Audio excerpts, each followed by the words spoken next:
Bonjour à tous et bienvenue à cette vidéo sur le théorème de Thévenin. Exercice 1, soit le schéma suivant, donc on a un générateur E1, une résistance R1, R3, R2 et le générateur E2.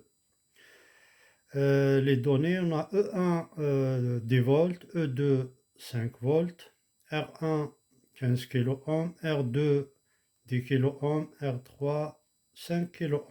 Question, exprimer le courant I2 en fonction des éléments du montage en utilisant le théorème de Thévenin. Alors, dans un premier temps, on va essayer de trouver le schéma équivalent de Thévenin. Donc, qu'est-ce qu'il faut faire? On considère R2 et E2 par rapport à AB comme étant une charge. Donc, on enlève la charge.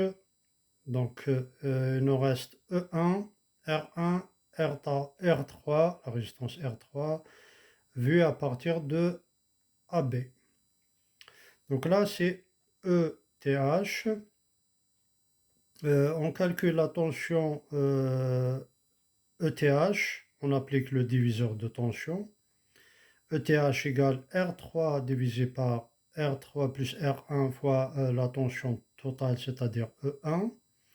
Application numérique, 5 divisé par 15 plus 5 égale, fois 10 égale 2,5 volts. Donc on trouve ETH entre A et B égale 2,5 volts. Ensuite, l'étape suivante, on calcule la résistance équivalente de Thévenin. Pour calculer la résistance équivalente de Thévenin, on court-circuite ce générateur. Donc on aura R1 parallèle à R3, ce qui donne R1 fois R2 divisé par R1 plus R3. Application numérique, 15 fois 5 divisé par 15 plus 5 égale 3,75 kΩ. Donc on a RTH, on a ETH. Du coup, ce schéma-là, ce schéma devient ETH en série avec une résistance équivalente qui s'appelle RTH. L'étape suivante, on va remettre la charge entre A et B pour ce nouveau schéma. Donc ça donne ceci. On a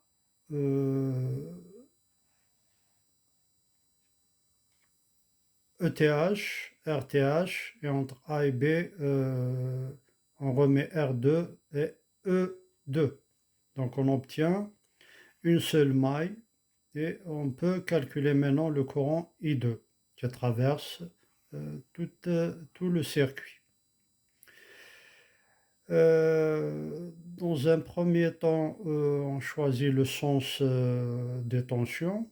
Moi, j'ai choisi ce sens-là. Quelqu'un d'autre peut choisir le sens contraire.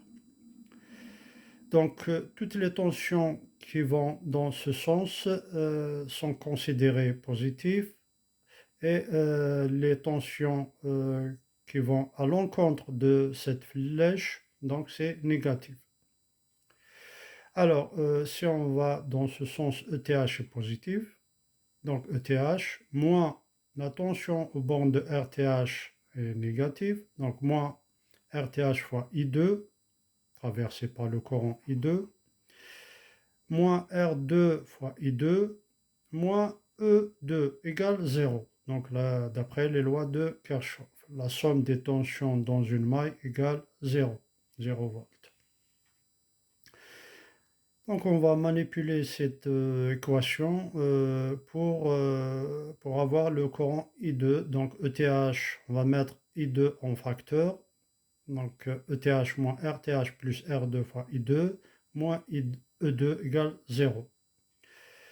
Tous les éléments qui sont en relation avec I2, on va les mettre à part. Donc ETH moins E2 égale RTH. Donc là, c'est moins, ça passe à droite, ça devient plus. RTH plus R2 fois I2. On va isoler I2. I2 égale ETH moins E2 sur RTH plus R2. Application numérique, I2 égale 2,5 moins 5 volts, divisé par 3,75 10 puissance 3, plus 10 fois 10 puissance 3. Donc on passe du kilo-ohm en ohm. Donc I2 égale moins 0,181818, 10 puissance moins 3 ampères, ce qui donne moins 181,18 microampères. Donc I2 égale moins 181,18 microampères. Donc une petite remarque, le signe là, ça n'a pas de sens physique. Donc c'est juste par rapport au choix de ce sens-là. Donc s'il y a quelqu'un d'autre qui va choisir le sens antéhoraire, hein, dans ce sens, normalement il doit trouver un courant I2 positif. Voilà, voilà, je vous remercie.